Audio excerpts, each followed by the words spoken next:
네, 안녕하세요. 반갑습니다. 네, 이제 진짜로 시작할게요. 세무회계 연습 오늘부터 강의 시작할 건데 출제 경향부터 알려드리고 그리고 공부 전략 알려드릴 거예요.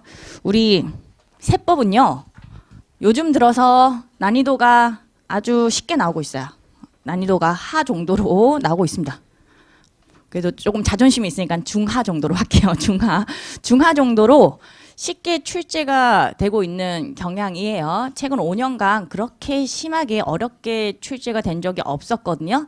그럼 이런 상황에서 우리의 전략은 어떻게 짜야 되느냐라는 거죠. 응시자들도 늘고 또 채점의 편의를 위해서 답안 양식이 주어집니다. 그 답안 양식 칸에 들어갈 금액을 구해라. 그런 식으로 출제가 많이 되고 있고요. 부분 점수를 전혀 주지 않고 칼체를 하는 방향으로 채점이 들어간다라고 이해를 하시면 돼요. 거의 끝에 숫자가 약간 잘못되어 있는 경우 3, 7, 8, 9, 5, 9, 7이 답이면 만약에 이렇게 끝자리가 좀 깨끗하지 않게 떨어졌을 때 이걸 옮겨 적다가 실수를 할 수는 있잖아요. 5, 7, 9로. 그럼 뒷부분 살짝 실수한 거 그거는 부분 점수를 주기 위해서 근거를 볼 겁니다. 이 정도는 근거를 봐요. 저도 그렇거든요. 저도 채점할 때 약간 잘못 옮겨 적었구나 그런 느낌이 들면 답안에서 계산 근거를 보고 점수를 주려고 해요.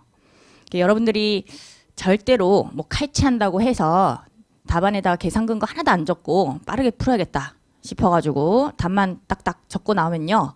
이런 실수하고 점수를 못 받아요. 그렇기 때문에 반드시 계산 근거는 적어 주셔야 되는 부분이고 누락을 하시면 안 돼요. 어떤 분들은 답안을 좀 잘 못 작성을 해가지고 잘 푸는데 계산 근거도 잘 안 적고 매번 점수가 안 나오는 이유를 잘 모르겠다라고 하시더라고요.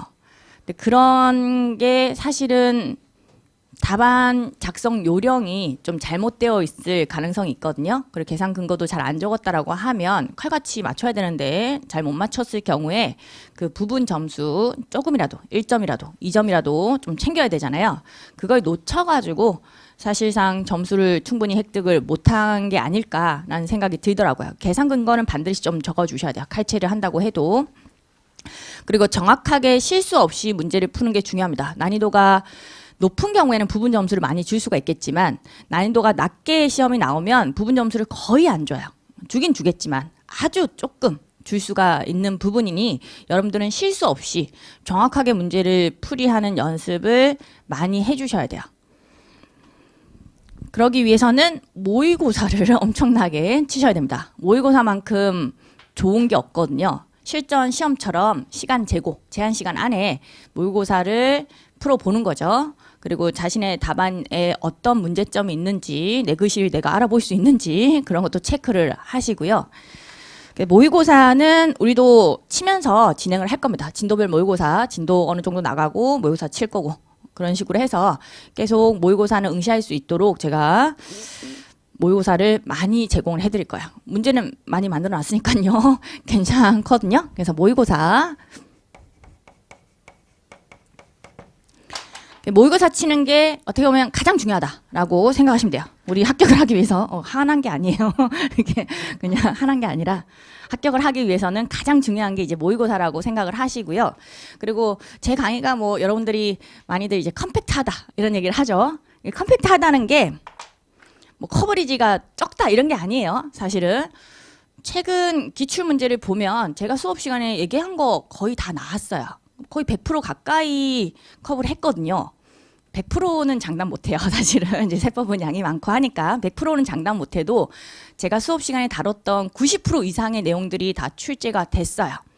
근데 점수를 획득하기 위해서는 저는 어차피 내용을 90% 이상 다루겠지만 여러분들이 그걸 소화를 시켜야 되겠고 정리를 해야 되겠고 실수 없이 문제 풀게 연습을 모의고사로 많이 해주셔야 돼요. 그러면 충분히 높은 점수 맞고 고득점을 해서 합격을 하실 수가 있거든요. 80점, 90점까지 나올 수 있습니다. 왜냐면 그 정도로 커버했으니까.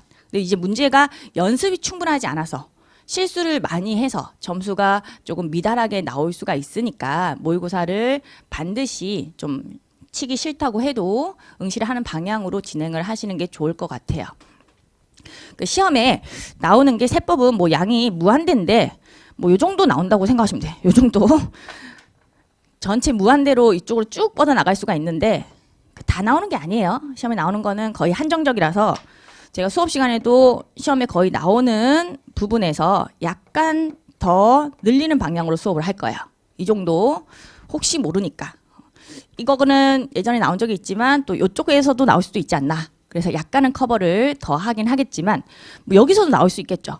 여기서도 나올 수 있겠죠. 그렇지만 그것까지 하기에는 너무 가성비가 떨어져요. 출제 확률도 그렇게 높지도 않고요. 어떤 분들은 보면 공부 방향이 좀 잘못되어 있는 게 거의 시험에 나오지도 않을 거. 나올 확률이 거의 1% 미만이야. 그런 내용을 깊이 있게 공부를 하시는 분들이 계시더라고요. 점수 안 나와요. 그리고 집중해야 되는 부분을 좀 더 집중할 시간을 확보를 못 하겠죠. 강의만 매번 주구장창 듣다가 모의고사 한 번 안 치고 시험장 가면요. 꽈락 나요. 꽈락 점수밖에 안 나옵니다. 40점이 안 돼요. 연습을 해보셔야죠. 소화도 하고. 그러려면 강의는 최소한도로 듣고요. 최소한도로 필요한 만큼 그 남는 시간에 모의고사 치고 스스로 정리를 하고 소화를 시켜야 돼요. 그래야지 훨씬 더 높은 점수를 맞으실 수가 있거든요. 저도 이제 책이 굵어야 되나 싶어가지고 매년 이렇게 책이 좀 굵어지다가 기출문제 넣으면 계속 굵어지거든요. 작년도에 한번 확 줄여버렸어요. 작년도에 이렇게 굵게 만들면 되겠나 싶은 거예요. 굵게 만들면 뭐 굵게 어렵진 않아요. 기출문제를 계속 집어넣으면 되거든요. 매년 굵어지더라고요. 자연스럽게 100페이지씩 늘어나. 뭐 회계사 기출문제 넣고 세무사 기출문제 넣고 그럼 100페이지씩 자꾸 늘어나는데 이게 1000페이지가 넘을 것 같은 거예요. 작년도에 학 300페이지 버려버렸어요.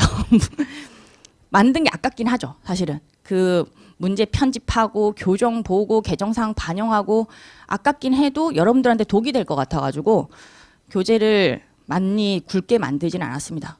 의도적으로 그렇게 한 거예요. 여러분들이 왜 책이 얇냐 이렇게 이걸로 다 충분하냐. 충분하고도 남으니까 교재 양을 그렇게 만든 거예요. 좀 안 좋은 문제들 다 버려버렸고요. 다시 나오기 어려운 부분들 필수적인 파트를 집어넣었어요. 그 부분을 해독수 늘리시라고 연습 많이 하시라고 그렇게 만든 교재라고 생각을 하시면 돼요. 그 부분만 열심히 연습하고 내용을 정확하게 이해했다라고 하면요. 고득점 하실 수 있습니다. 실제로 그러니까 너무 이제 의심이 든다거나 그럴 수 있거든요. 의심이 든다거나 그럴 수 있는데 저도 이제 여러분들이 성적표를 주는 거잖아요. 여러분들은 이제 점수로서 실제 시험을 치는 거고 저는 따로 시험을 치진 않지만 여러분들이 매년 점수를 줘요. 저한테 어떤 성적표가 나올지 그거는 제가 얼만큼 강의를 열심히 했느냐 열정적으로 했느냐 그거에 좀 달려있다라고 보이는데 전 성적이 매년 오르고 있거든요. 그거는 확실합니다. 이 치열한 강사 시장에서 성적 오르기가 쉽지가 않아요. 재능도 있고요. 노력도 했겠죠. 당연히 노력 없이는 안 돼요. 노력 없이 어떻게 강사 생활을 버틸 수가 있겠어요. 책도 매년 한 권씩 더 내고 있고요. 그런 식으로 노력하고 있거든요. 노력 없이는 안 됩니다. 여러분들도 마찬가지잖아. 여러분들이 또 합격하려면 재능도 있어야 되고 노력도 당연히 해야 되고 플러스로 운도 따라줘야 되겠죠. 운을 따라주는 것은 이제 여러분 좀 착하게 살아야 되는 거야. 아시겠죠? 착하게 이제 마음을 착하게 먹고 조금 말도 예쁜 말을 하고 사람들이 좀 도와주고 어려운 사람들 그런 식으로 하다 보면 운이 따라와요. 그러니까 재능, 노력, 운 이 셋 다 갖춰야지만 합격을 할 수 있다라고 생각하고 되게 열심히 합격할 때까지 좀 버텨주셨으면 좋겠습니다. 지금 얼마 안 남았어요. 동차라는 게 쉬운 부분은 아니지만 또 못할 건 아니거든요. 그리고 세법은 동차가 가능해요. 세법은 이제 부분 합격이라는 게 있으니까 우리 회계사는 그 세무사는 이제 좀 어렵죠. 부분 합격이라는 게 없어가지고 근데 회계사는 부분 합격이라는 게 있으니까 동차로 세법 합격하기 되게 쉬워요. 어렵지 않습니다. 놓치만 않으면 돼요. 포기하지 않고 모의고사 좀 스트레스 받더라도 계속 응시하고 그러면 점수 올라요. 공부 되게 잘하시는 분이 제가 예전에 모의고사를 좀 많이 제공을 하면서 이거 빨리 쳐봐라 라고 했는데 선생님 이렇게만 하면 합격하겠는데요 라고 하더니 바로 동차로 세법을 합격을 했습니다. 다른 과목 이제 한 과목인가 떨어져가지고 그 한 과목 때문에 이제 유예를 하긴 했지만 거의 뭐 네 과목 다 붙었죠. 세법은 모의고사만 주구장창 쳤는데도 바로 붙었거든요. 그런 경험이 있으니까 여러분들이 모의고사를 좀 중요하게 생각하고 이걸 많이 응시를 해주셔야 돼요. 모의고사는 제가 충분히 제공을 해드리겠습니다. 그리고 강의 순서는 법소부 순서로 할 거예요. 법인세는 1차 때 많이 버리고 오신 분들이 많을 거라 가지고 법인세를 빨리 잡아드리고 마음에 이제 평화를 얻은 다음에 이제 소득세, 부가가치세 이런 식으로 진행하면 좋거든요. 그래서 법인세를 먼저 하겠습니다. 이렇게 강의를 할 거고요. 그리고 시험은 우리 회계사 시험은 120분 제한 시간이 있어요. 120분 안에 문제 수는 뭐 의미가 없는 게 7, 8문제 나오긴 해요. 7, 8문제가 아니긴 합니다. 이 안에 여러 가지 물음 1, 물음 2, 물음 3, 뭐 또 요구사항 1, 요구사항 2 이런 식으로 소문항들이 많아서 문제 수가 중요하진 않아요. 7, 8문제라고 해도 분량이 16페이지 정도의 분량으로 나오고 있어요. 회계사 2차 시험은.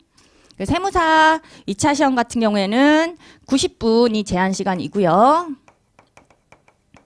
법인세 2문제 그리고 소득 부가 각각 1문제씩 해서 총 4문제가 출제가 되고 있어요. 이것도 뭐 4문제가 의미가 없어요. 안에 물음 1, 2, 3 이런 식으로 요구사항 1, 2, 3 이런 식으로 되게 소문항들이 많습니다. 그 제한 시간이 빡빡해요. 빠르게 문제 푸는 것도 엄청 중요합니다. 빠르게 문제를 풀고 분명히 실수한 부분이 있을 거거든요. 그걸 찾아가지고 검증을 한번 해봐야 돼요. 내가 제대로 풀었는지. 그 시간을 마련하려면 최대한 문제를 빨리 푸는 게 중요해요. 그래야지 실수한 부분 다시 찾아서 고치고 이런 식의 시간을 가질 수가 있겠죠. 그런 전략으로 문제를 좀 빠르게 풀게 연습을 많이 해주셔야 됩니다. 시험은 이렇게 출제가 되고 있고요. 상증세가 10점, 법인세가 40점, 100점, 대충 소득세가 30점, 부가세가 20점 거의 비슷한 수준으로 나오고 있어요. 세무사는 이제 법인세가 50점, 소득세가 30점, 부가세가 20점. 상증은 20년 내에서 나온 적이 없어요.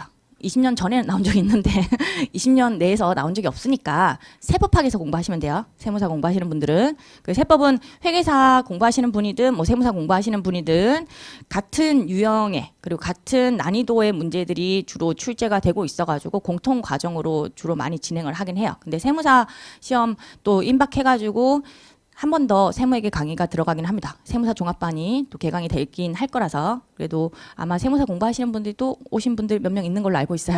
괜찮습니다. 이거 들으시면 돼요. 그리고 문제 구성은 우리 시험이 대부분 이렇게 나와요. 서문이 있습니다. 서문 여기에 우리 회사 이름 뭐 주 A다 이런 식으로 제시가 될 거고요. 간단한 내용이 적혀져 있어요. 중소기업 여부라든지 사업연도, 업종 이런 게 적혀져 있고요. 본문이 나오고 요구사항이 나오죠.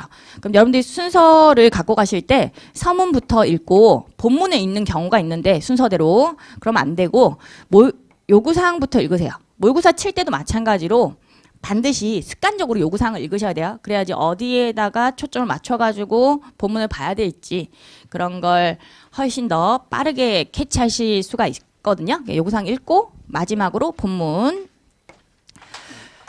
그 서문 읽으실 때 반드시 파악하셔야 될 게 중소기업 여부 파악하셔야 돼요. 중소기업에 따라서 접대비 기초한도 이런 게 달라지잖아요. 중소기업이 아니면 1200, 중소기업이면 3600 기초한도가 되고요. 그리고 기부금 문제에서도 중소기업 여부가 다 영향이 있죠. 기부금 같은 경우에 중소기업이라고 하면 기준소득 금액의 100% 한도 내에서 2월 결손금 그 10년 내 거 그걸 차감하고 기준이 되는 소득을 구한 다음에 한도 적용률 때려야 되죠. 근데 중소기업이 아니다라고 하면 이번 연도에 좀 개정됐죠. 기준소득 금액에다가 80% 때린 거 그걸 한도로 해서 2월 결손금을 공제하고 기준이 되는 소득을 구하시고 한도 적용률 때려주셔야 돼요. 80% 한도, 과거에는 60%였는데 이번 연도부터 80% 한도로 바뀌었어요.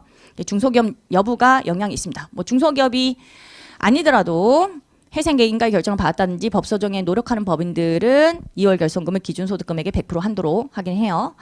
그 사업연도도 체크하셔야 돼요. 사업연도는 일반적으로 1년짜리가 나오긴 하는데 간혹 가다가 6개월짜리가 나올 수가 있으니까 그때는 좀 조심하셔야 되겠죠. 오랄 계산이라든지 그런 거 또는 환산 내용연수 적용한다든지 그런 데 영향이 있을 수가 있어요. 업종도 좀 체크하셔야 돼요. 업종은 일반적으로 제조업이다 이렇게 많이 나와요. 제조업이다라고 많이 나오는데 문제는 제조업의 경우는 간주임대료 계산할 필요가 없거든요. 우리 장부를 기장하고 있다라고 하면 간주임대료는 부동산 임대업을 주업으로 하는 차입금 과다한 영리내구법인만 계산하잖아요. 근데 제조업이라고 했는데 괜히 간주임대료를 계산하고 있거나 그러면 안 되는 거니까 업종도 좀 체크해서 문제를 풀어주셔야 됩니다. 그리고 부동산 임대업을 주업으로 하는 그런 소규모 법인 같은 경우에 접대비 한도 반땅 주잖아요. 업무용 수용차 같은 경우에도 1,500을 500으로 800을 400으로 이렇게 바꾸잖아요.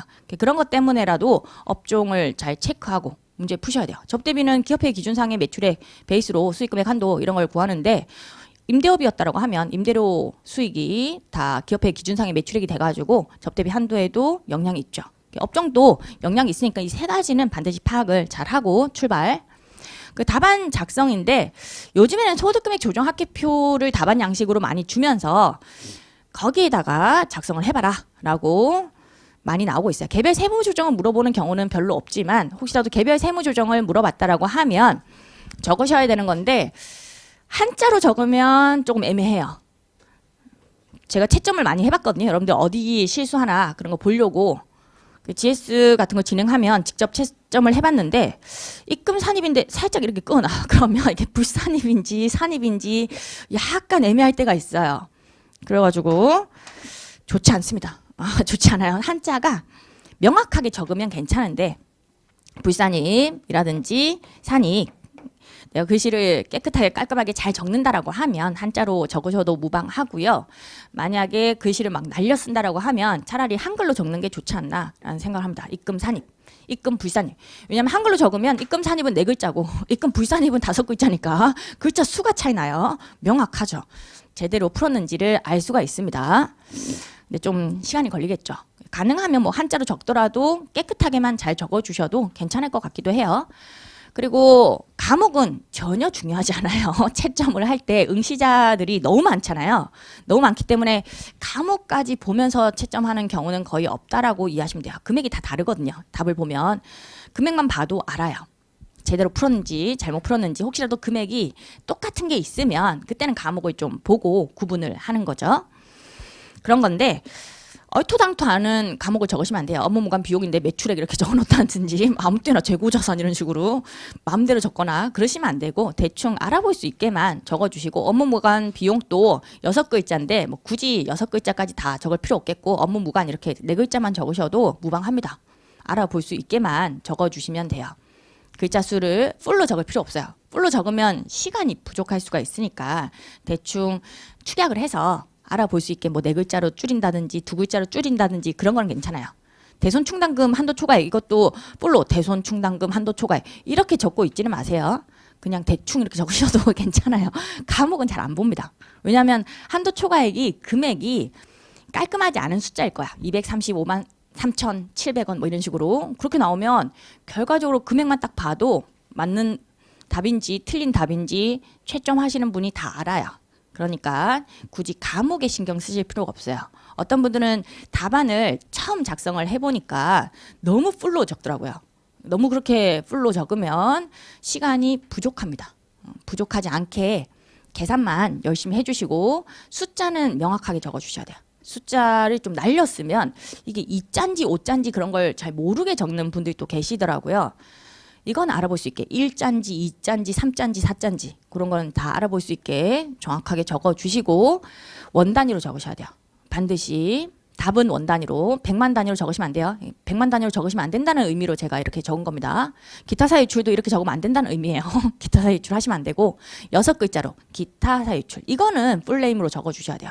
과목은 중요하지 않은데 나머지는 다 중요해요. 원 단위로 적는 것도 중요하고 소득 처분도 기타 사유출 6글자로 적는 것도 엄청나게 중요해요. 성의 없이 기사 이렇게 적으면 감점 처리가 어느 정도 될 수도 있어요.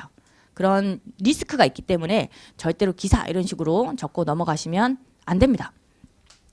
그리고 계산 근거는 뭐 지급이자 송금 불산입이었다라고 하면 뭐 3천만 원 지급이자 곱하기 차입금 적수 뭐 10억분에 예를 들면 업무무관 자산 적수 1억이라고 할게요. 뭐 이런 식으로 100만 단위로 적어도 괜찮아요. 계산 근거는 일반적으로 채점해보면 대부분의 학생들이 100만 단위로 적어요.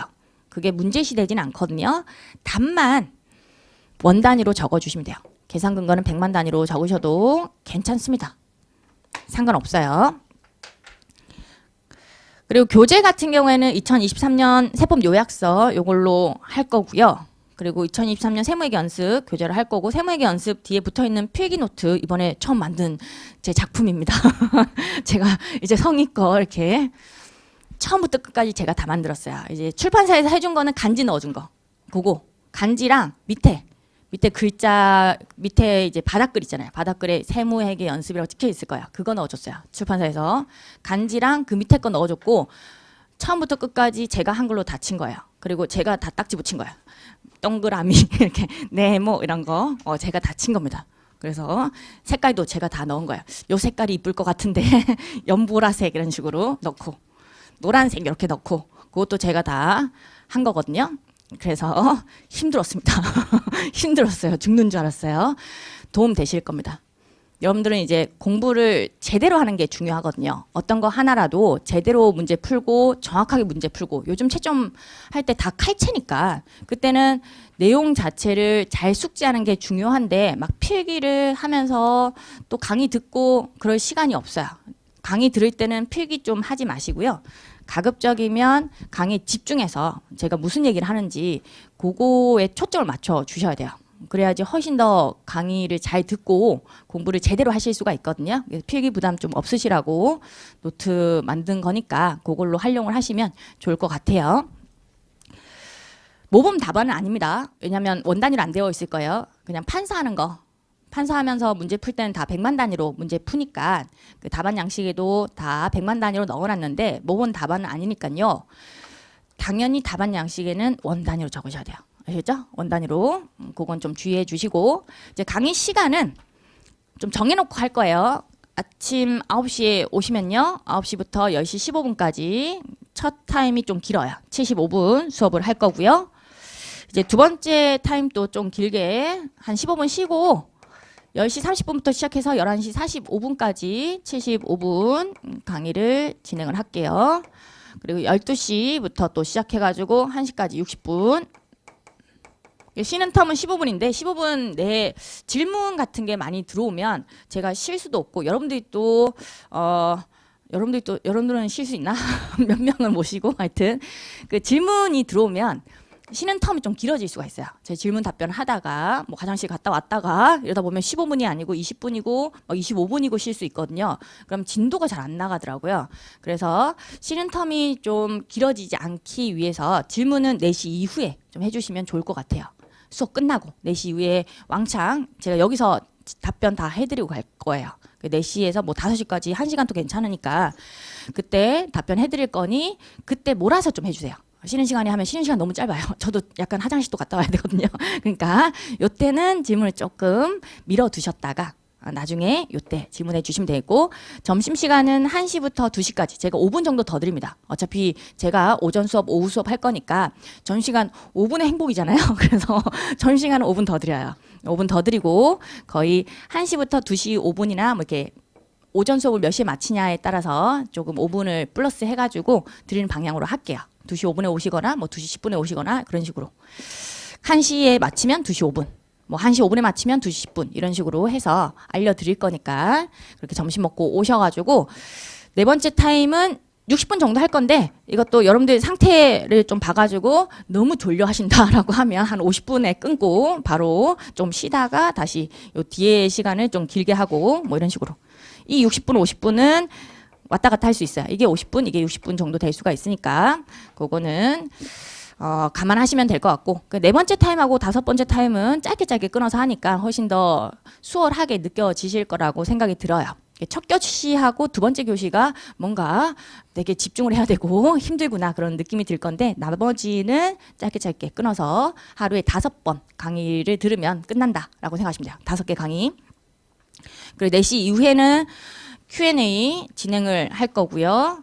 그리고 모의고사 같은 경우에는 이제 앞으로 일정을 정해가지고 따로 공지를 드리고 오셔가지고 모의고사 치고 그렇게 하시면 될 것 같아요. 여러 번 모의고사를 좀 하는 방향으로 하겠습니다. 아직 계획을 좀 잡지 못해가지고 계획을 잡아가지고 따로 공지를 드리는 방향으로 할게요.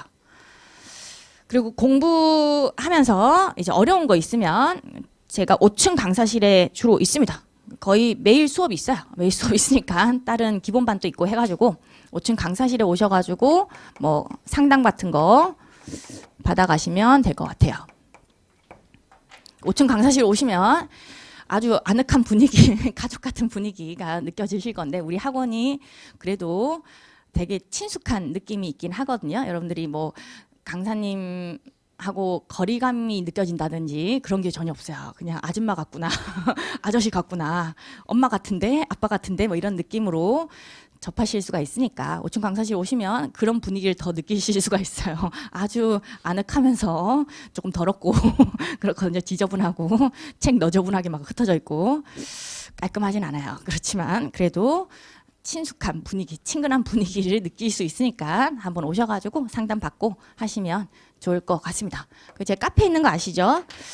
온라인으로 Q&A를 하고 싶다라고 하면 다음 카페에 스케치 세법이라고 있어요. 여기다가 질문을 올리셔도 되는데 온라인 수강생은 어쩔 수 없으니까 여기다가 질문 올리시면 될 것 같고 우리 오프라인 수강생들은 굳이 여기에 질문하기보다는 그래도 얼굴 보면서 서로 얘기하면 좋잖아요. 그죠?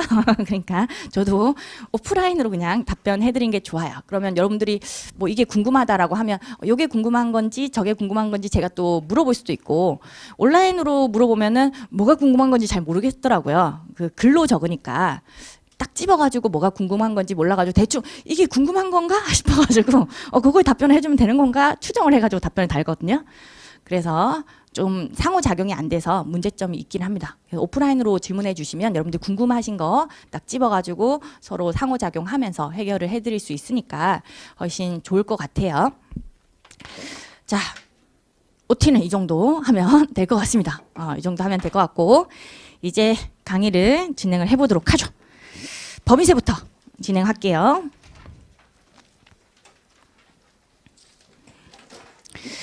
(128페이지입니다) 범위세부터 진행할 거니까요. 128페이지부터 시작되긴 하는데 우리 뭐 과세대상, 납세의무자 뭐 이런 거는 여러분들 1차 때 다 배우신 내용이라 가지고 사실 지금 공부할 내용은 아니죠. 그리고 정어표는 좀 봐주시긴 해야 돼요. 요약서가 입법 예고까지 반영이 됐거든요. 근데 입법 예고랑 다르게 확정된 부분들이 제법 있어가지고 정어표는 한번 봐주시고요. 이번에 개정이 되게 늦게 확정이 됐어요. 입법 예고가 되고 제가 한 11월 달에는 수정 개정안이 올라올 줄 알고 책을 11월에 수정 개정안까지 반영해서 내려고 계획을 잡고 있었어요. 그럼 좀 빠르니까 공부할 시간도 되고 11월에 기다리고 있었죠. 근데 11월 말까지 안 올라오더라고요. 그리고 계속 12월 달이 됐는데도 수정 개정안이 안 올라왔어요. 그래서 참지 못하고 입법 예고대로 그냥 내버렸습니다. 이거 여러분들이 또 기다리고 있으니까 책을. 그리고 적시성이라는 게 또 중요하죠. 목적 적합성도 되게 중요하지만 적시성이라는 게 중요하기 때문에 조금 어쩔 수 없이 그냥 내버렸어요. 약간 입법 예고랑 다르게 확정된 부분들이 있긴 하거든요. 그건 정어표로 확인해 주시고요. 입법 예고대로 정확하게 반영을 한 건데 문제는 이제 공포 확정이 되면서 다르게 확정된 거예요. 제가 책은 정호사항 있는 거 정말로 싫어하거든요. 저도 약간은 깐깐한 성격이라 가지고 뭔가 정호사항이 있으면 못 참아. 참을 수가 없어. 오타가 있으면 막 못 참아요. 참을 수가 없는 그런 성격이에요. 그럼에도 불구하고 여러분들이 필요하니까 빠르게 좀 책을 내다 보니 입법 예고하고 좀 틀어진 부분들이 있습니다. 이건 제 잘못은 아니에요. 아시겠죠? 저는 교정 잘 보고 입법 예고대로 낸 건데 공포 확정이 될 때 좀 바뀐 부분이니까 이해해 주시고 또 개정세법 특강 들으셨잖아요. 그죠? 개정세법 특강으로 다 이제 커버를 해드렸으니까 봐주세요. 귀엽게 봐주세요. 예쁘게 귀엽게 봐주셨으면 좋겠어요. 법인세 과세 대상이 각사소득하고 토지 등 양도소득하고 청산소득하고 거기 없지만 미완료소득이 일몰 종료가 될 뻔하다가 연장이 돼가지고 미완료소득은 남아 있습니다. 그래서 오늘 유인물의 미완료소득에 대한 법인세는 우리 교재에 없어가지고 나눠드린 거예요. 그리고 세율도 막판에 바뀌어가지고 각 사업연도 소득에 대한 법인세 아시죠? 이거는 외우셔야 돼요. 10%, 20%, 20%, 25%가 1%씩 다운되는 방향으로 바뀌었죠. 각 구간이 9%, 19%, 21% 그리고 24%로 바뀌었습니다. 2억까지는 9%, 2억 초과는 19%고요. 200억 초과는 21%고요. 3천억 초과가 24%예요. 이 세율은 외우고 계셔야 돼요. 청산소득에 대한 법인세, 각사면도 소득에 대한 법인세 둘 다 동일하게 1%씩 다운된 거고요. 지금 교재는 입법 예고된 대로 되어 있어가지고 좀 바꿔주시고, 토지 등 양도소득은 주택을 취득할 수 있는 권리는 20%짜리고요. 그리고 비사업용 토지는 10%짜리고 미등기 자산은 40%죠. 세율은 좀 외워주세요. 지금은 여기서는 패스하고요. 130페이지 신탁소득 잠깐 볼게요. 1차 내용 또 있어가지고 2차 내용만 보는 방향으로 하겠습니다. 2차 때는 계산 문제만 나오니까. 신탁소득 관련해서는 수익자 입장을 좀 알고 계시면 돼요. 수익자 입장만.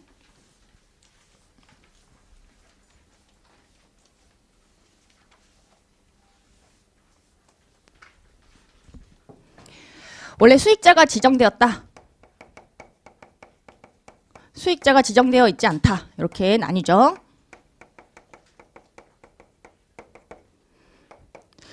수익자가 지정되어 있으면 원칙이 수익자한테 과세하겠다라는 거죠. 수익자가 개인일 수도 있고 법인일 수도 있어요. 법인이면 이제 법인세법에 따라서 법인세 과세를 하는 거고, 수익자가 개인이면 소득세법에 따라서 소득세 과세하는 거고, 수익자가 지정되어 있지 않으면 위탁자가 신탁 재산을 맡겨놓은 자니까 얘한테 과세를 하면 돼요. 이때도 위탁자가 법인이면 법인세법, 위탁자가 개인이면 소득세법 적용하는 거야. 근데 이걸로 끝나면 좋은데 과거에는 이런 식으로 되어 있었어요. 수익자 지정되어 있네, 수익자 지정되어 있지 않네, 위탁자 재산이니까 위탁자. 이렇게 납세 의무자가 아주 심플했는데, 그래서 이제 다양화돼서 수익자가 지정되어 있는데도 위탁자가 납세 의무자가 되는 경우가 있고, 그리고 법인과세 신탁 재산이라고 해서 수탁자한테 과세를 하는 경우도 있다.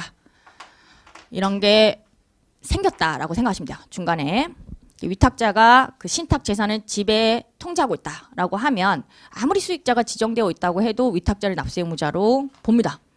그리고 법인과세 신탁 재산은 선택하는 거예요. 선택해서 수익자가 있는 케이스에 원래 수익자한테 과세를 하면 되겠지만, 법인과세 신탁 재산이라고 해서 그 신탁 재산을 하나의 법인처럼 취급을 하는 규정이죠. 선택하는 거예요.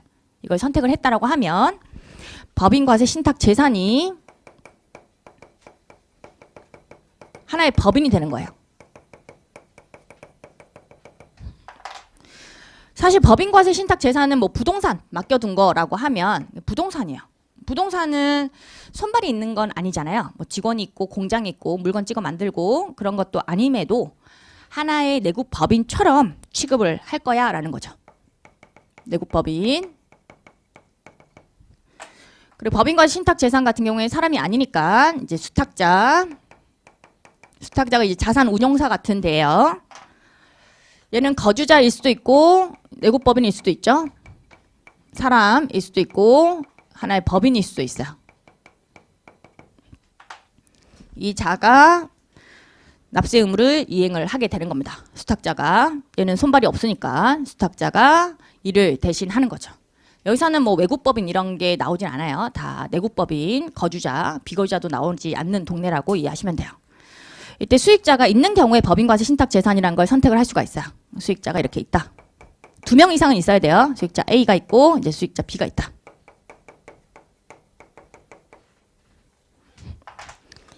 자, 이 경우에 법인과세 신탁 재산을 내국 법인으로 보겠다라고 선택을 하면요. 그러면 법인과세 신탁 재산에 대해서 법인세를 과세를 해요. 법인세 과세할 때는 각 사업년도 소득이 있으면 뭐 부동산이면 부동산 임대료 수익 이런 게 나오겠죠. 그런 게 입금 이런 게 돼가지고 각 사업년도 소득에 들어갈 거예요. 운영 비용 같은 것들은 이제 송금이 돼가지고 각사 소득에 다 반영이 될 거고요. 여기서 이비소를 빼가지고 과표를 구하죠. 2월 결손금, 비과세소득, 소득공제.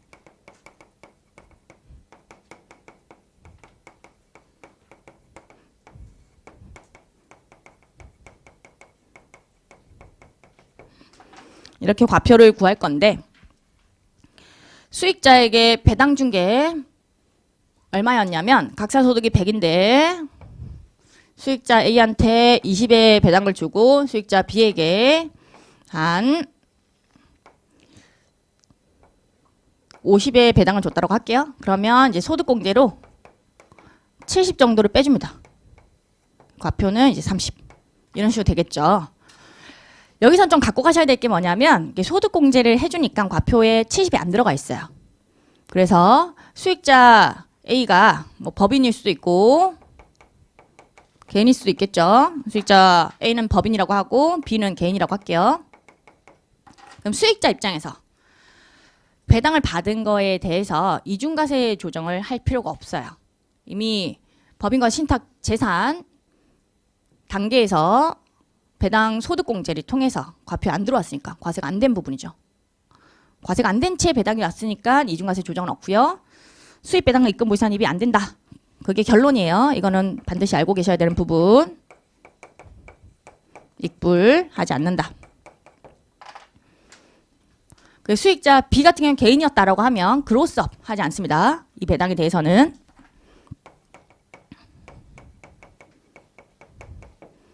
이중과세 조정이 들어가지 않는구나. 유동화 전문회사라든지 각종 투자회사, 뭐 프로젝트, 금융 투자회사 같은 경우에 배당 가능 이익의 90% 이상을 배당을 주면 배당 준 걸 배당 소득공제로 뺀다라는 규정이 있죠.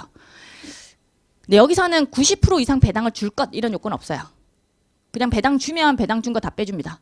지금 90% 이상도 아니거든요. 뭐 이거 베이스는 아니지만 각사소득 베이스는 아니라고 해도 대충 90% 이상이 아니라도 상관없어요. 배당 가능 이익 베이스니까 배그하고 배당 가능 이익은 달라질 수가 있어가지고 아무튼 여기서는 90% 규정이 없어요. 유동화 전문회사 각종 투자회사한테 적용하는 90% 규정 없이 그냥 배당 주면 배당 소득공제는 그대로 들어가는 거고 이중과세 조정은 하지 않아요. 그 개념 알고 계시면 돼요. 그리고 언제 배당 소득공제가 들어가고 언제 배당 소득으로 과세가 되느냐 시점은 좀 알고 계셔야 됩니다.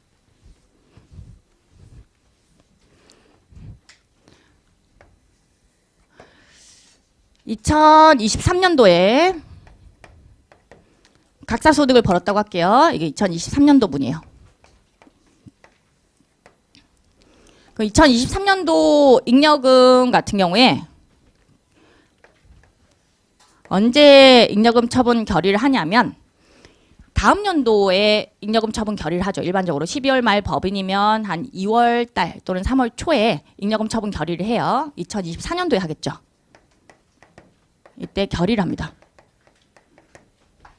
그리고 2023년도를 표현할 때는 잉여금 처분 결의의 대상이 되는 사업연도 이렇게 표현해요. 얘는 대상이 되는 사업연도, 결의의 대상이 되는 사업연도라고 표현하죠. 소득공제는요. 각사소득이 2023년도에 발생한 거니까 배당소득공제도 2023년도에 들어가는 거예요. 그리고 과표를 계산하는 거예요. 얘는 2023년도 대상이 되는 사업연도에 소득공제가 들어가죠.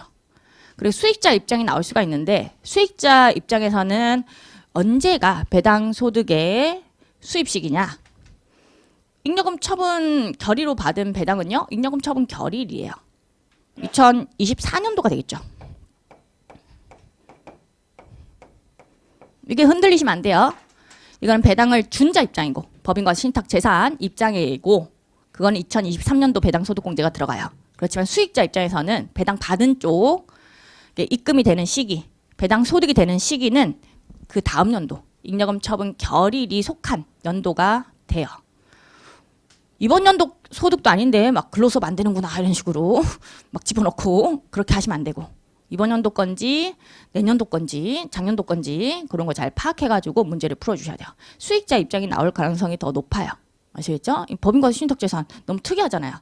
법인과세 신탁재산 입장에서 과표 구해봐라. 그렇게는 안 나올 것 같고 당연히 수익자 입장이 나올 건데 수익자 입장에서는 결의에 속한 사업연도가 바로 입금이 되는 시기 그리고 배당소득이 되는 시기라고 이해하시면 돼요. 이중과세 조정은 하지 않고요. 그 정도의 내용만 갖고 가시면 되겠습니다. 그 한번 읽어보시면 될 것 같고요. 거기서 뭐 우리 요약서 정업표 사항이 있긴 해요. 그 위탁자 과세 신탁이라고 해가지고 3번 양가로에 동그라미 2번 있죠. 다음의 요건을 모두 충족하는 신탁이 위탁자 과세 신탁인데 기존의 다음의 요건을 모두 충족하는 신탁이라고 해서 A 요건, B 요건이 있어요. 위탁자가 신탁 재산을 실질적으로 지배 통제할 것. B 요건에 원본과 수익을 받을 권리에 대한 수익자를 다음과 같이 구분 설정하였을 것. 이게 다음 중 하나만 충족하는 신탁, 위탁자한테 과세를 하겠다. 그렇게 바뀌었거든요. 둘 다 충족할 필요는 없고요. A를 충족하거나 아니면 B를 충족하거나 둘 중에 하나만 충족해도 위탁자에게 과세하는 걸로 바뀌었으니까 그거는 정오표 보면서 수정을 좀 해주세요. 시행령이 3월 1일 날 공포 확정이 됐더라고요. 법인세는. 아직 제가 다 검토는 하지 않았지만 이 부분은 바뀐 거 확인했어요. 아시겠죠? A하고 B 둘 중에 하나의 요건만 충족해도 위탁자한테 과세하겠다라고 시행령이 이번에 3월 1일 날 최근 들어서 공포 확정이 됐습니다.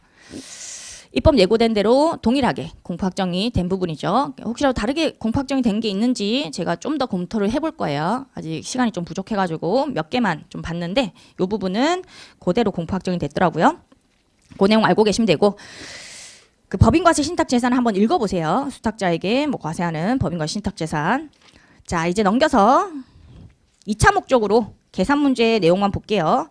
135페이지 볼게요. 135페이지 참고에 나와 있는 거. 사업연도하고 중소기업.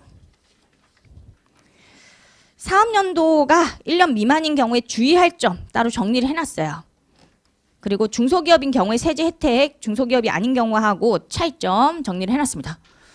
이런 걸 약간은 정리하고 시험장 가시면 사업연도 1년 미만인 회사가 나왔을 때 제대로 문제를 푸실 수가 있어요. 누락 없이.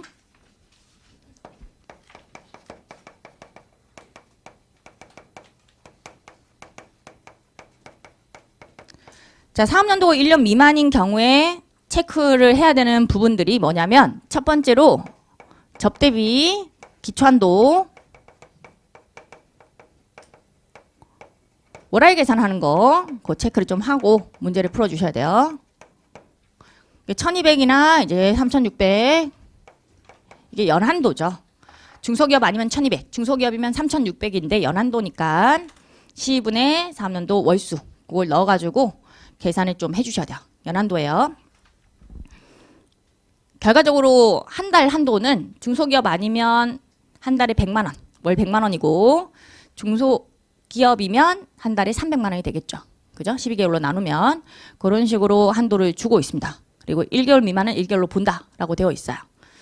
그래서 사업연도가 1년짜리라고 해도 최초 사업연도가 나올 수도 있거든요. 그 최초 사업연도가 나오면 또 월할 계산하는 거 주의를 하시고 설립 등기일부터 카운팅을 하셔야 돼요. 우리 법인세는 사업 개시일부터 카운팅 하시면 안 돼요. 설립 등기일이라는 거. 사업 개시를 뭐 언제 했다라고 제시를 할 수가 있는데 월할 계산할 때 설립 등기가 뭐 4월 3일이다라고 하면 여기서부터 등기라는 사건이 중요해요. 이날부터 카운팅이 들어가야 됩니다. 이때 설립 등기를 하고 만약에 5월달에 사업 개시를 했어. 이거는 아무 자료가 아니에요. 필요 없는 자료가 주어진 거거든요. 월할 계산은 설립 등기일부터 반드시 해 주셔야 됩니다. 물론 이제 설립 등기 전에 최초 손익이 발생했고 그거를 최초 사업연도에 1년 초과하지 않는 범위 안에서 기속시켰다. 조세 포탈 우려가 없었다. 뭐 그렇게 자료가 주어지면 그때는 최초 손익 발생일부터 월할 계산하셔야 돼요. 최초 손익이 뭐 3월 달에 발생할 수 있잖아. 그죠? 3월 5일 날 이때부터 월할 계산. 시입은에 10개월이냐 9개월이냐 8개월이냐 그런 게 영향이 있죠. 여기서부터 하면 시입은에 10개월이 될 거니까 1년짜리라고 했을 때 그래서 그런 게 문제에서 주어질 수가 있습니다. 특히 이제 사업 개시일하고 괜히 설립 등기일이 주어질 때가 있었거든요. 한번 출제가 된 적이 있어요. 사업 개시일 관련된 자료가 아니에요. 설립 등기일부터 카운팅 해가지고 월할 계산 주의해 주시고 두 번째로 또 월할 계산 해야 되는 동네 감가상각 동네에서 월할 계산이 또 필요하죠. 근데 감가상각비는 사업연도가 계속적으로 1년 미만이라고 하면 정확하게는 환산 내용연수 적용하셔야 돼요. 월할 계산이 아니고 제가 편의상 월할 쪽에 넣어놨지만 정확하게는 이게 아니라 이거예요. 환산 내용연수 6개월짜리 회사였다라고 하면 우리가 3년이라는 내용연수가 있다라고 했을 때 1년짜리 회사면 3번 상각한다 이런 의미가 있거든요. 3번 돌아간다. 상각을 3번 하는 거죠. 6개월짜리 회사면 3년이 되려면 6번 돌아가야 돼요. 6번 6년. 이 바로 환산 내용연수가 되는 거죠. 6년을 구할 때 본래 내용연수 3년 곱하기 3년도 월수 분의 12 이런 식으로 환산을 해주셔야 돼요. 6년에 따른 상각률 이걸 적용해서 문제를 풀어주셔야 됩니다. 이때도 월수 1개월 미만은 1개월로 본다라고 되어 있어요. 주관식이기 때문에 계산 근거도 조금 봐요. 환산 내용연수를 적용해야 되는 동네에서 오라이 계산하고 있다. 감점 처리될 수 있어요. 당연히 답이 우연히 같을 수는 있어요. 같을 수는 있지만 간단한 경우에 정해법이었다든지 하면 그때는 답이 같을 수도 있죠.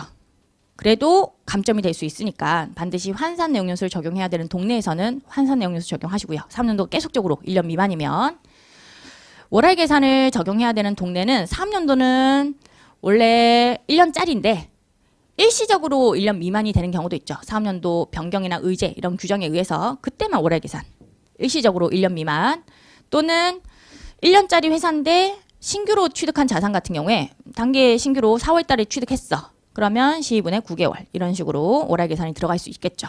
본래 내용연수에 따른 상각률 적용하되 월할 계산이 적용되는 경우가 일시적으로 1년 미만인 경우하고 신규 취득 자산하고 그렇게 구분을 해서 챙겨 가셔야 됩니다. 그리고 또 과세 표준에다가 세율 적용할 때 산출세액 계산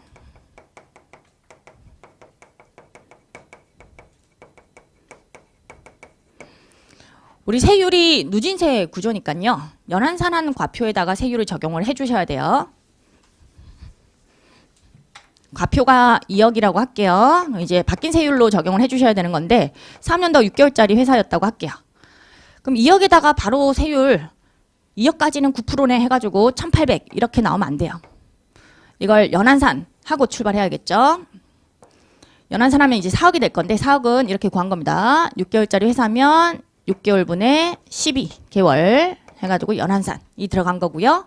여기에 세율을 적용을 해주셔야 돼요. 2억까지 9%, 2억 초과는 19% 이렇게 적용하면 5,600만 원 나올 거거든요. 근데 이거는 1년치 세액이 나온 거니까 이걸 다시 컨버전 해주셔야 되겠죠. 6개월치 세액으로 12분의 6개월 이렇게 넣어주시면 돼요. 그러면 금액이 더 이상 이게 아니고 2,800으로 바뀔 거예요. 이런 거 하실 수 있어야 돼요. 2억까지 9%, 2억 초과 19% 이거 외워주셔야 되는 세율이고요. 3년도가 1년 미만이면 이런 동네에서 좀 주의를 해주셔야 돼요. 월할 계산. 그리고 또 기간 계산 또 주의를 좀 해주셔야 됩니다. 기간 계산. 기간 계산은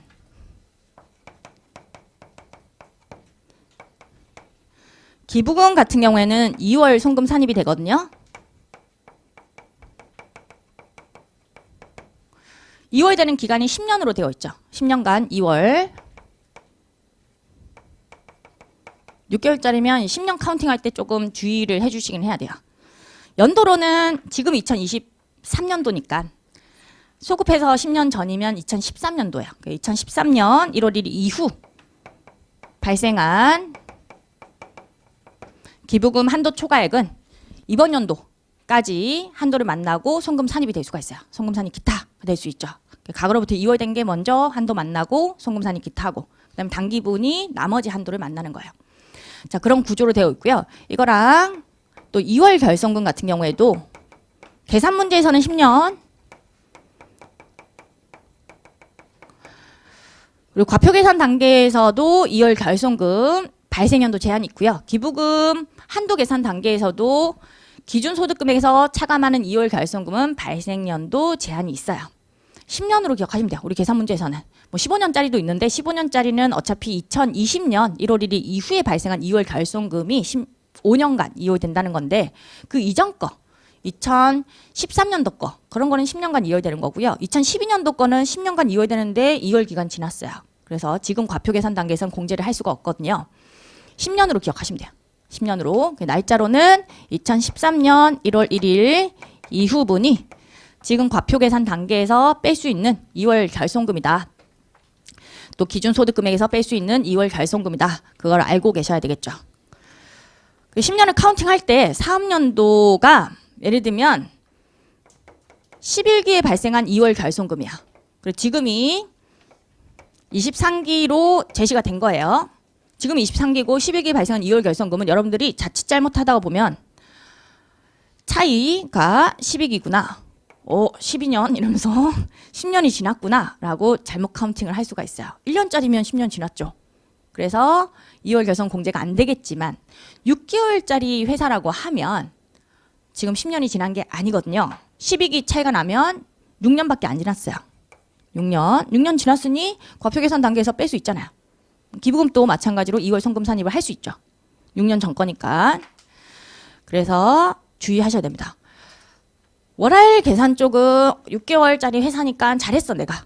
잘했는데 기간 계산에서 갑자기 헷갈려가지고 1년짜리 회사인 것처럼 그렇게 파악을 잘못하시는 경우도 있거든요. 잘 하고 오다가 이때 가서는 깜빡한 거죠.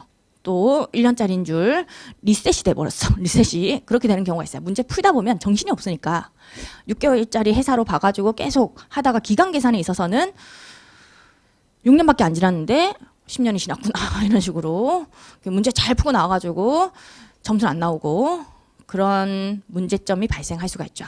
그걸 좀 대비하기 위해서 미리 생각을 해놓는 거예요.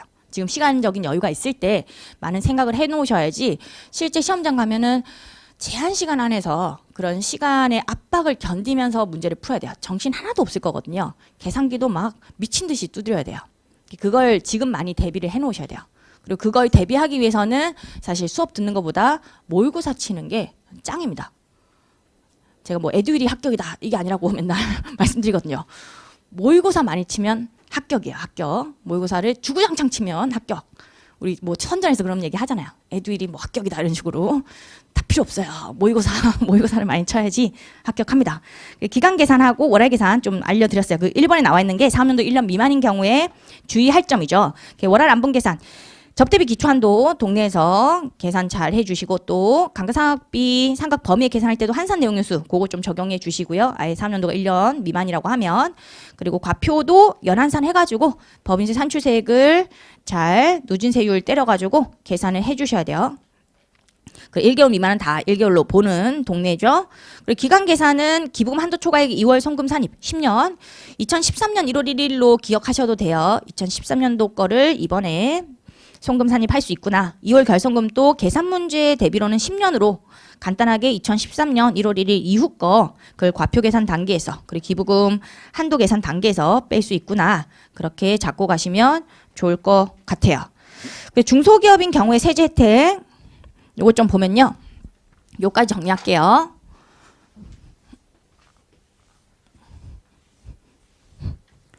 자, 중소기업인 경우에 중소기업이 아닌 경우보다 훨씬 더 좋은 점이 많아요. 이것도 좀 챙겨서 갖고 가시는 게 좋아요. 그래야지 또 문제를 정확하게 푸니까. 첫 번째로 접대비 기초한도가 많죠. 기초한도가 3,600이다. 월로 쳤을 때는 한 달에 300만 원 기초한도가 있다. 이런 게 좋은 점이라고 이해를 하시면 돼요. 접대비 기초한도가 많다라는 거 좀 챙겨가시고 또 저쪽 뒤쪽에 대손 사유 쪽에서도 부도 6개월이 지난 외상 매출금 같은 경우에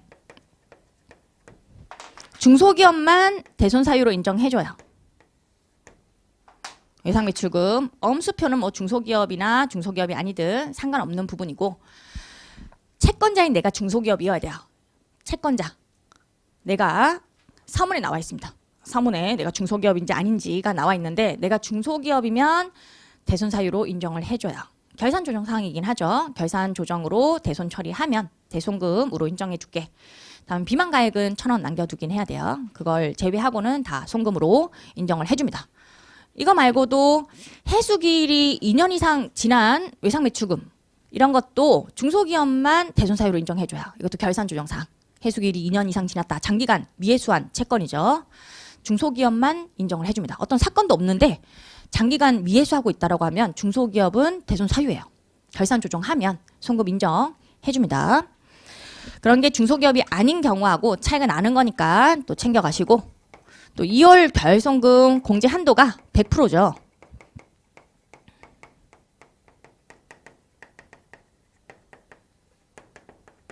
두 군데에서 100%예요. 과표 계산 단계에서 각 사업년도 소득 금액의 100% 한도 내에서 2월 결손금 공제가 들어가는 게 중소기업. 중소기업이 아니더라도 좀 노력하는 회생계획 인가의 결정을 받았다든지 그런 법인들은 100% 한도를 적용받아요. 근데 중소기업이 아니고 법소정의 법인 또 아니고 그러면 각사 소득의 80% 한도를 적용받죠. 또 기부금 동네에서도 마찬가지 기준소득 금액의 100% 한도 내에서 10년 내에 2월 결손금을 공제를 하는 애가 바로 중소기업이라고 이해하시면 돼요. 두 군데에서 100% 한도다. 이것도 혜택이고 또 중소기업이면 결손금 소급 공제가 되죠.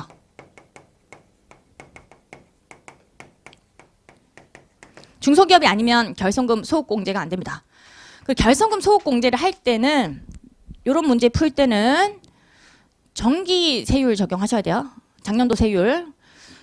바뀐 세율은 이번 연도부터 적용하는 거거든요. 작년도 소득에 대해서는 작년도 세율 적용하셔야 돼요. 작년도 세율을 외우고 계셔야 돼요. 10%, 20%, 20%, 25%. 그 완전히 이건 없어진 세율이야 이런 식으로 머릿속에서 삭제 이렇게 하면 안 되고 머릿속에 있어야 돼. 그 결손금 소급공제 문제 풀기 위해서는 작년도 과표에는 작년도 세율 적용한 거예요. 소급공제해서 환급 받을 때도 작년도 세율 적용한 거 환급 받는 거고요. 이번 연도부터 23년도부터 1% 다운된 거 각 구간별로 그 새로운 세율을 적용받게 됩니다. 자, 그리고 최저한세 동네에서도 중소기업이면 최저한 세율이 낮은 편이죠. 최저한 세율 7%예요. 중소기업이 아니면 최저한 세율이 높습니다. 중소기업 아니면 뭐 10%, 12%, 17% 이런 식으로 되어 있어요. 100억까지 10%, 100억 초과 구간에 대해서는 12%, 1000억 초과 구간에 대해서는 17%. 근데 100억을 초과하는 케이스가 나온 적이 없거든요. 10%로 외우셔도 상관없어요. 중소기업이 아니면 10%, 중소기업이면 7% 이렇게 외워주셔도 괜찮습니다. 최저한세는 과거에는 이제 공개 특강으로 했는데 이번 연도에는 가능하면 좀 정규 강의에서 할까 싶어요. 중요한 주제이기도 하고 여러분들이 지역적인 거 그런 거 안 하는 거 대신에 오히려 모든 주제에 조금씩이라도 건드리면서 가는 게 시험에 도움이 될 수 있거든요. 공개 특강으로 빼놓았더니 아무도 안 보더라고요. 아무도 안 봐. 막 너무 안 봐. 열심히 찍었는데 엄청 열심히 찍어놔도 아무도 안 보고 안타까워요. 그래서 가능하면 정규 강의에서 보강을 하더라도 50분들 오면 되는 거니까 그렇게 진행을 한번 해보도록 하겠습니다. 보강은 좀 있을 수 있습니다. 세 번 어쩔 수 없이. 지금 이번에 너무 강의 시수를 짧게 잡았어요. 그 스케줄을 짜면서 어쩔 수 없었어요. 스케줄을. 저녁 강의 막 넣을 수 있어요. 부강을. 그럴 수 있는데 모르겠어요. 여러분들 이제 의견을 좀 들어보고 나중에 보강 일정을 잡도록 하겠습니다. 그리고 4시에 수업이 안 맞춰질 수도 있어요. 아시겠죠? 4시 반 정도. 항상 예상을 하시기를 4시 반에 끝나는구나. 질문 답변은 4시 반부터 할 수 있구나. 이런 식으로.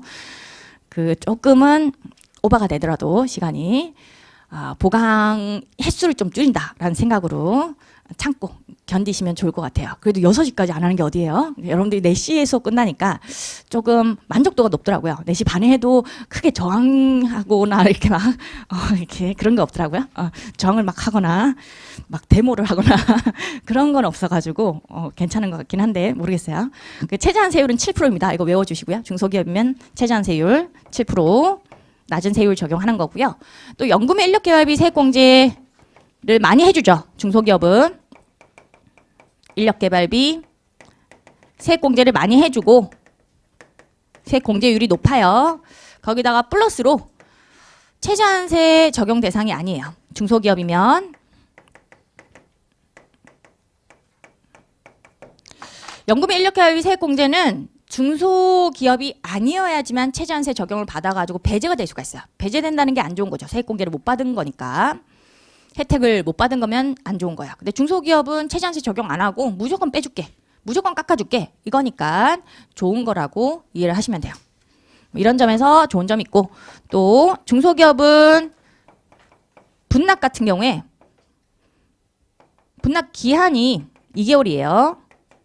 중소기업이 아니면 분납이 있긴 하나 1개월이죠. 1개월 안쪽에 분납을 해줘야 돼요. 1개월 내냐 2개월 내냐 그게 또 차이가 있는 거니까 혜택이 이거 말고도 많습니다. 사실은 이거 말고도 중소기업이면 뭐 미한류 소득에 대한 법인세 당연히 낼 필요 없는 거고요. 이제 미한류 소득에 대한 법인세는 엄청나게 축소를 해가지고 상호 출자 제한 기업 집단만 내는 걸로 되었어요. 중요성 관점에서 많이 떨어집니다. 실제로 나올 가능성이 그렇게 높진 않아요. 그래도 다루긴 할 거예요. 안 할 수는 없잖아요. 안 할 수는 없으니까 하긴 할 건데 중요한 주제는 아니라고 생각을 하시면 될 것 같아요. 그리고 중소기업 같은 경우에 손익귀속 시기 같은 경우에도 장기 할부 판매가 이루어졌다라고 하면 중소기업인 점을 감안해가지고 해수기일 도래 기준 신고 조정도 가능하죠. 중소기업이 아니면 결산 조정만 가능한데 중소기업은 신고 조정이 가능합니다. 그리고 용역 제공 같은 경우에도 중소기업이고 단기 용역이었다. 1년 미만의 단기 용역이면 완성 기준으로 신고 조정까지 가능한 게 중소기업이죠. 또 뒷동네 뭐 중소기업이면서 뭐 직원에 대해서 내가 주택자금을 빌려줬다라고 하면 뭐 업무공간 가질금을 안 볼게 뭐 이런 규정도 있다는 거. 그런 여러 가지 규정들이 나오거든요. 중소기업이면 혜택이 되게 많구나라는 걸 알고 계셔야 되고 과거에 시험 문제로 출제가 될 때 중소기업인 경우에 과표하고 중소기업이 아닌 경우에 과표를 따로 구해봐라 라고 나온 적도 있었어요. 중소기업은 또 최대한 소액공제 받고자 한다라고 해가지고 소액공제가 되고 나서 남은 2월 결손금 공제해가지고 과표를 구했어야 됐고 중소기업이 아니면 2월 결손 공제가 들어가나 소액공제는 당연히 안 되고 2월 공제를 할 때 공제 한도 80% 적용해서 각 3년 소득의 80% 과표를 구하는 문제로 출제가 된 적이 있었어요. 그렇기 때문에 중소기업인 경우하고 중소기업이 아닌 경우는 지금 시간 될 때 어느 정도 정리를 해놓으시는 게 좋겠습니다. 조금 쉬고 진도 나갈게요. 조금 쉬겠습니다.